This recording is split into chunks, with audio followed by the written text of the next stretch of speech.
Cyberpunk Jordan. Like every YouTuber out there, I have a Discord server.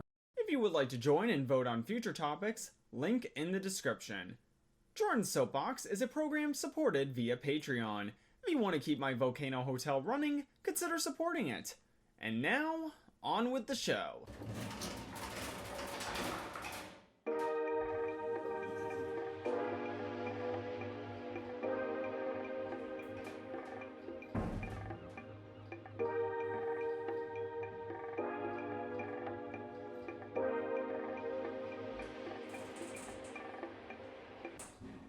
Hello, my gummy bears. My name is Jordan, also known as CJ, and welcome back to Jordan's Soapbox, the show that talks about anything that I want to talk about. So, I have to be honest and say that this is an episode of Jordan's Soapbox I did not expect to make so soon. That's because this is an episode that was chosen by one of my patrons at the time, Jarrett the Lucario. Because they were amazing enough to choose the Nuclear Gummy tier of my Patreon, which is the highest one, and allows you to choose the topic of your choice for either Fazca or Jordan's Soapbox, they wanted me to cover IDW Sonic, with the only specific request being that I mention the characters Tangle and Whisper. So what we'll be doing today is more of a broad look at the comic from the perspective of someone who is a massive Archie Sonic fan. I'm currently missing a lot of the issues of the comic. I tapped out after the Metal Virus saga, but I'm correcting that mistake at a great cost to myself. And I also wanted to cover specific issues of the comic individually, or arcs, or whatever, like I do with Archie Sonic. So, what are my general thoughts about it? I have to address something first that casts a long shadow when it comes to IDW Sonic. The cancellation of Archie Sonic. It's no secret that Archie Sonic was cancelled suddenly in 2017, bringing an unexpected end to nearly 20 years worth of characters and stories. The exact circumstances of which are best left for another time, but needless to say that I was saddened by the news. I stopped reading Archie Sonic around the time of the Worlds Unite crossover, as I wasn't a huge fan of the post-Super Genesis Wave reboot and finally just had enough. But I still wanted the comic to be around. I mean, you know, it's still Sonic at the end of the day. Now it suddenly ended, leaving unresolved storylines very much like the Satayam show before it. Crickets, is there anything with Satayam characters not cursed to be unresolved? I expressed hope at the time that the comic would continue under a different company, with one of the favorites that I had being IDW Publishing. For those who don't know, IDW is a company that has a knack for fantastic licensed comic books, such as Transformers and My Little Pony. If anyone were to continue the adventures of the Blue Blur, I wanted it to be IDW. It turned out I had accidentally hit a bullseye on that prediction. It would be later announced only 2 days after the cancellation of Archie Sonic that Sonic the Hedgehog comics would indeed continue under IDW. I was excited, and even more so at the announcement that there would be returning staff from Archie Sonic, such as Ian Flynn and Tracy Yardley. It wasn't without controversy. I remember one of the big ones at the time was that it would be a fresh start for the comics, but it's also a follow-up to Sonic Forces. You know, Sonic Forces, one of the most divisive games in the series. Still, for what it's worth, it's more of a jumping off point for the comic, so that ended up working out. One other controversy that was left unresolved to this day was whether the Freedom Fighters would return in the new series, with the current indications seeming to be don't count on it.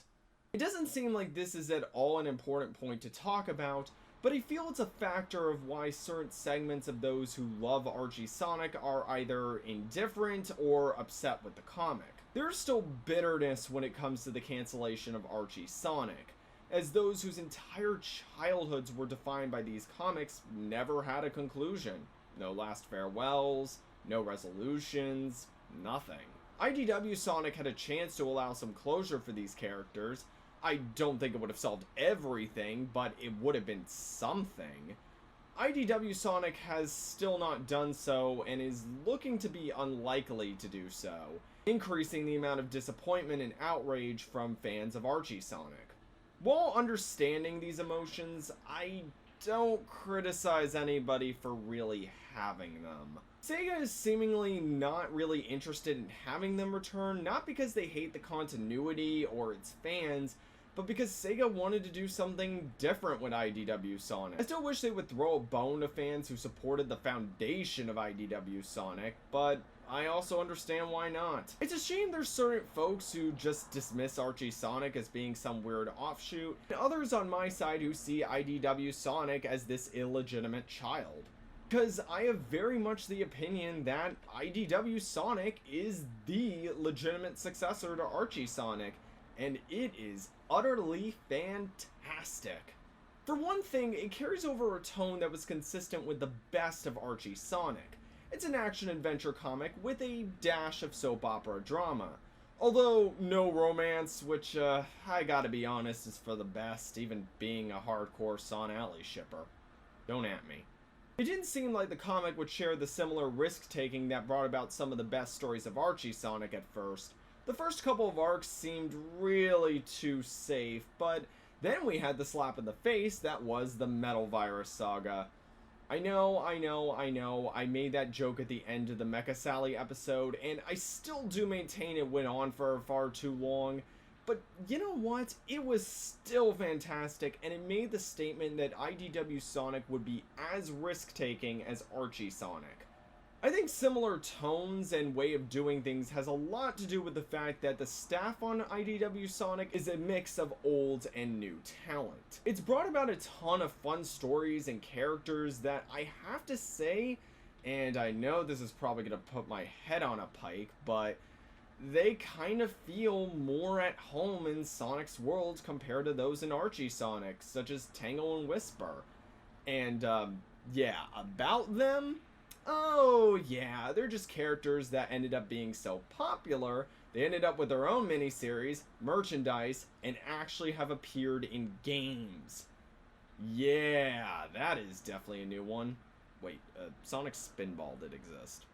But did anyone play Sonic Spinball? I did, and it sucked. What else is there to say about these comics? Well, their writing is consistently fantastic, with certain exceptions. Shadow is written so terribly, my word, I understand why, but my word. Yeah, it's bad. Art is also similarly fantastic, no matter who's doing it, and there's a ton of one-shots and mini-series that help flesh out the characters and world like Archie Sonic. It's even been translated into other languages such as Hebrew and Japanese, something that I didn't think really happened at all when it came to Archie Sonic. So in conclusion, I absolutely love IDW Sonic, and I want to cover it more here on Jordan's Soapbox. It'll never be able to replace Archie Sonic, it's just too near and dear to my heart. It's a dragon that raised me, older and sleeping now, but it's still worth looking into to admire its legacy and the stories it has.